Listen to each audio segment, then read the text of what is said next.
tema, se puede decir que a mí me interesa porque me afecta personalmente. Bueno, digamos que sí. Pero en realidad yo creo que el tema se las trae en varios aspectos y yo quisiera plantearlos porque sé que ambos han coincidido con mi planteamiento sobre el asunto de las pensiones. El ministro dice que no quiere entrar en el análisis de los sueldos. El ministro de Hacienda. De Hacienda, sí, perdón, y vicepresidente. Sí. De los sueldos en general, porque es muy complicado. Que él quiere comenzar con el asunto de las pensiones. Que no puede haber pensiones más altas de 3.800.000, 3.600.000, no sé cuánto.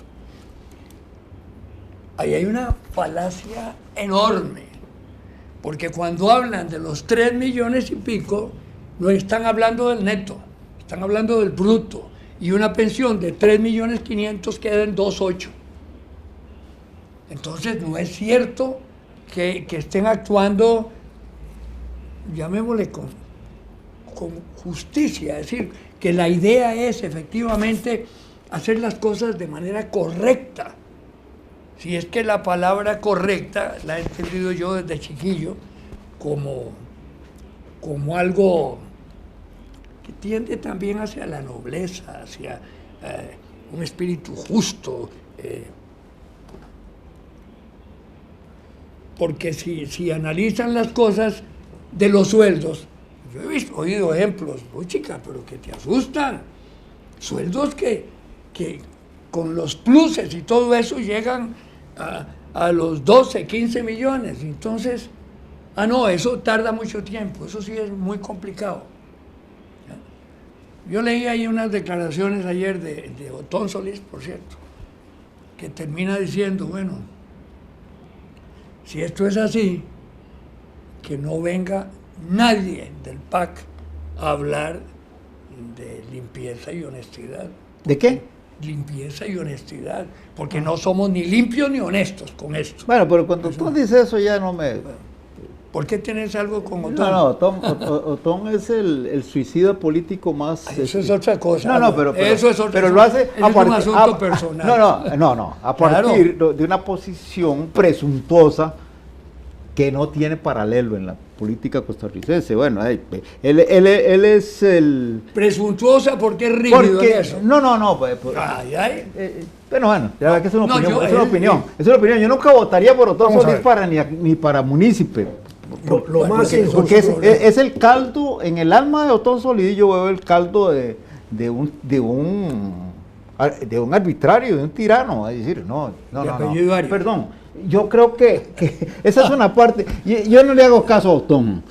Por otro lado, yo he dicho muy bien, el otro Otto Guevara, pues simplemente encontró una beta para crear una cortina de humo alrededor de los problemas éticos que se le están planteando a él. Esa de las pensiones, ya a mí me da pereza hablar, porque a mí no.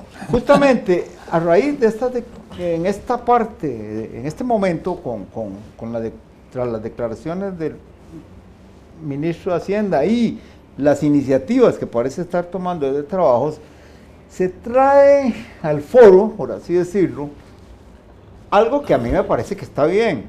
Es la idea, aparte de los números, porque si me dicen 3 millones o 2.800.000, okay. Eso son detallitos. Además, vos y yo coincidimos mucho en un planteamiento original. No, justo, es que entiendo por algo que vi ahí, que por ahí va la procesión. Entonces ahora no me puedo quejar, porque esta vez nos están diciendo, cogemos a los liberacionistas reconocidos de Cartago y a unos cuantos que me caen mal y les rebajo la pensión, como hizo el ministro de Trabajo anteriormente, sino que ahora están diciendo, y justamente, no de Justo Orozco, de No de Justicia, que lo que se va a buscar es que ciertos rangos de las pensiones queden afectados por imposiciones del orden del 80%. Incluso yo era partidario que fuera más. En algunos casos sí. No, claro, pero entonces si vos haces ese escalamiento de que hablábamos,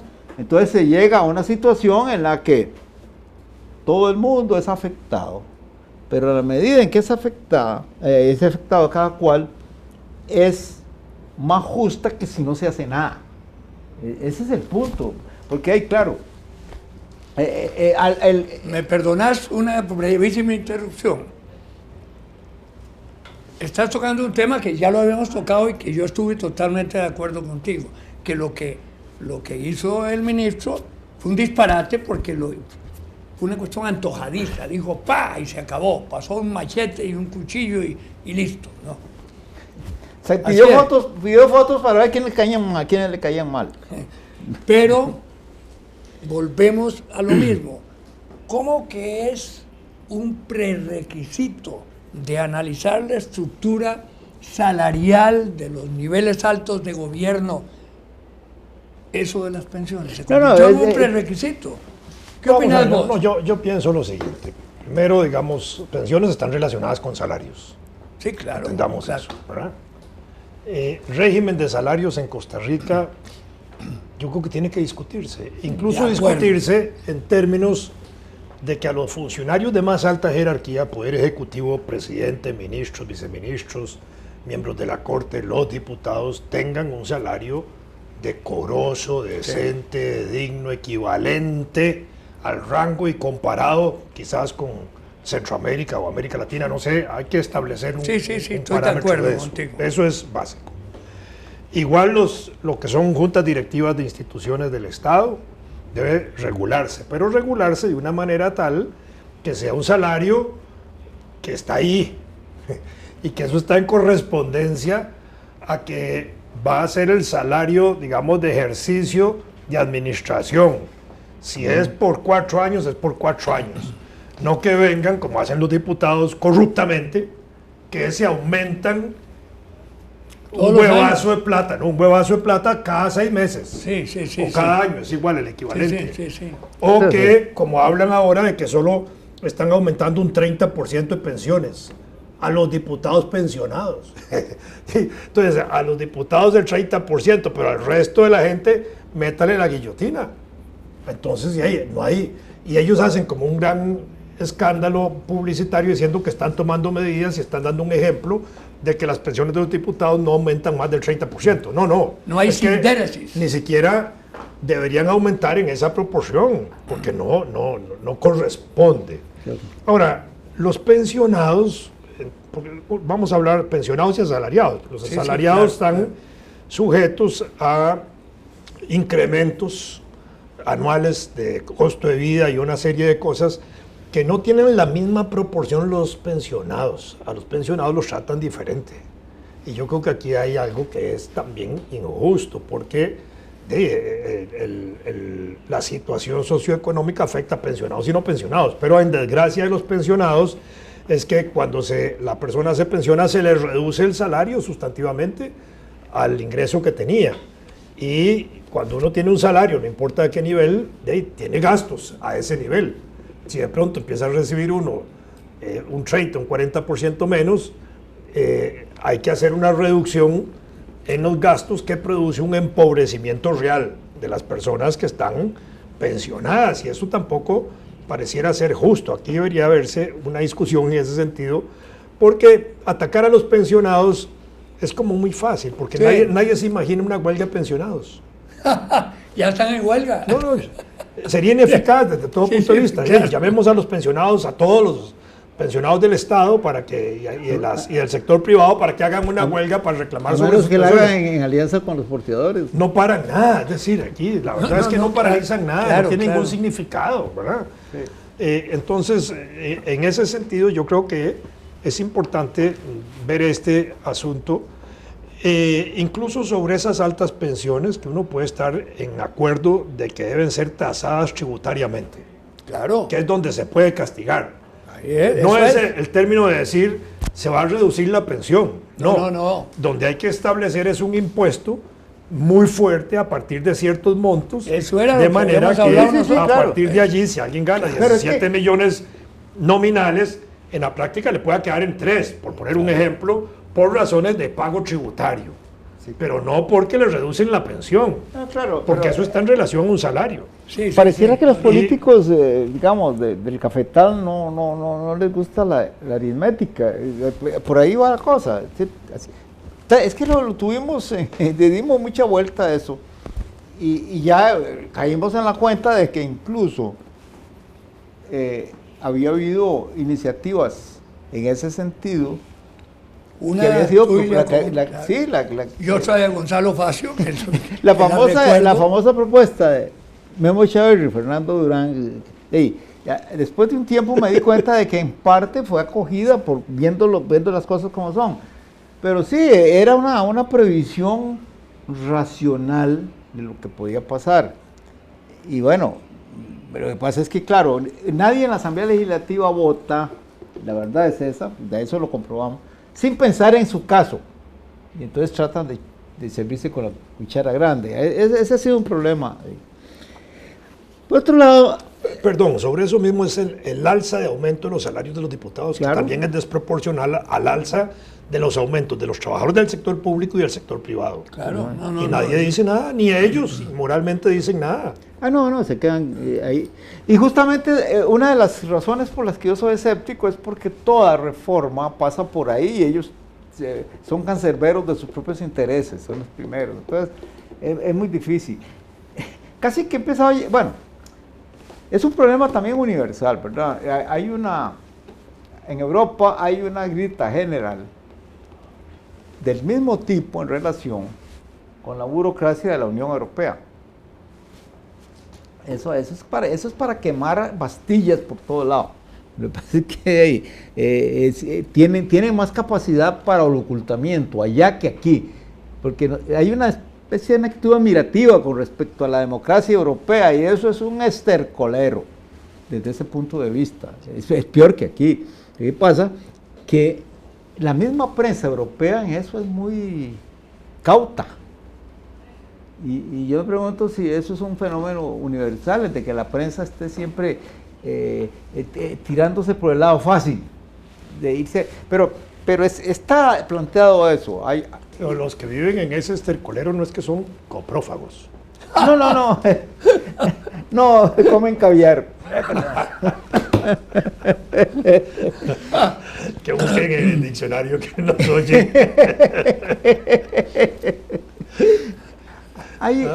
Sí, bueno, yo a veces me pregunto, estaba justamente estos días bajo el impacto de una lectura, de esas que a uno le caen. Yo no sé si ustedes han oído hablar de una coincidencia casi trágica que hubo entre el atentado contra aquella revista humorística Alberto y la salida de un libro de Michel Houellebecq. Resulta que es una coincidencia de esas que dan terror, porque el mismo día del atentado salía el libro con gran fanfarria, porque es un gran escritor.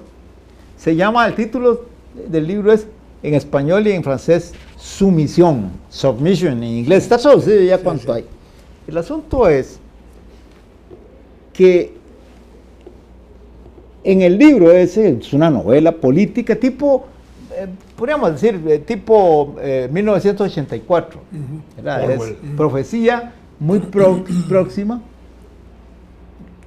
que nada de lo que ahí va a ocurrir, pero la propuesta es realmente extraordinaria, espantosa, y la suerte de que haya ocurrido el atentado con la salida del libro es siniestra totalmente, porque se trata de una propuesta según la cual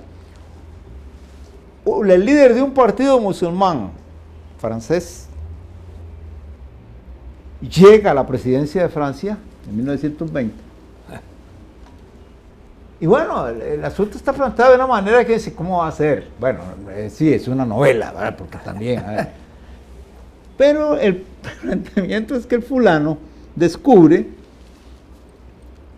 que así como el Imperio Romano se salvó de sucumbir en cierto momento adoptando el cristianismo, ahora se va a salvar adoptando el Islam. Y entonces ese tipo se propone reconstruir el Imperio Romano.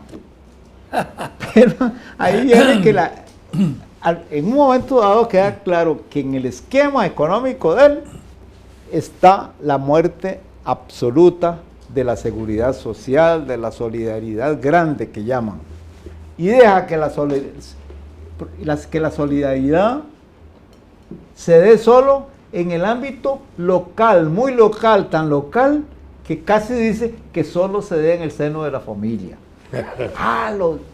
Entonces, claro, yo creo que mucha gente no entenderá ese punto, pero y claro, se justifica con base en la naturaleza del Islam, y dice, bueno, el cristianismo también entró por la puerta de atrás al Imperio Romano. Y entonces, en Siria, los arrianos aquí, los visigodos que llegaron, no, todo eso se repite aquí, el Islam con todas sus divisiones. Y el segundo país al que le cae un gobierno islámico es a Bélgica.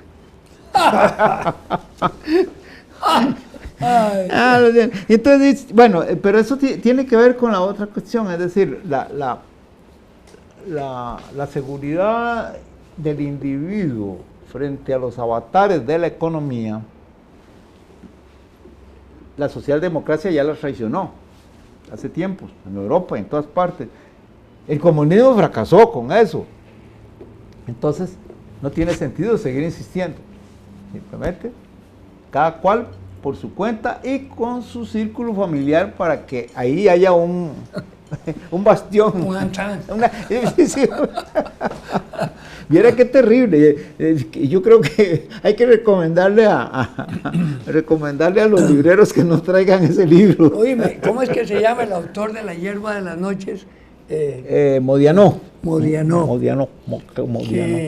Es que hay unos capítulos que juegan un poquito al absurdo. Es decir, cuando él empieza a pensar en las cosas de antes y de repente se le combinan con las de ahora y pierde la dimensión de la realidad. Había leído a Juan Rulfo. ¿Ah? Sí, es que... ¿No qué? Había leído a Juan Rulfo. Sí, había leído a Juan Rulfo, claro. Sí.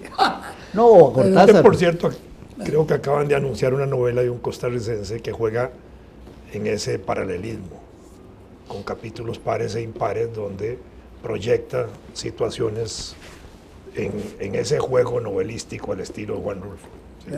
Sí. Ahora, y como ahora... Pero este señaló Cortázar, usa mucho eso. Sí. Sí. No, a mí me encanta... yo he olvidado el título de ese cuento y ya lo he mencionado aquí antes, aquel donde hay un individuo que en tiempos de la guerra entra a un café que está en un subterráneo en Buenos Aires y cuando sale en París Sí. ¿Cómo se llama? Sí, no, es que justamente eso es lo que me pasa, No, que se me claro, olvida el nombre del... Sí, claro.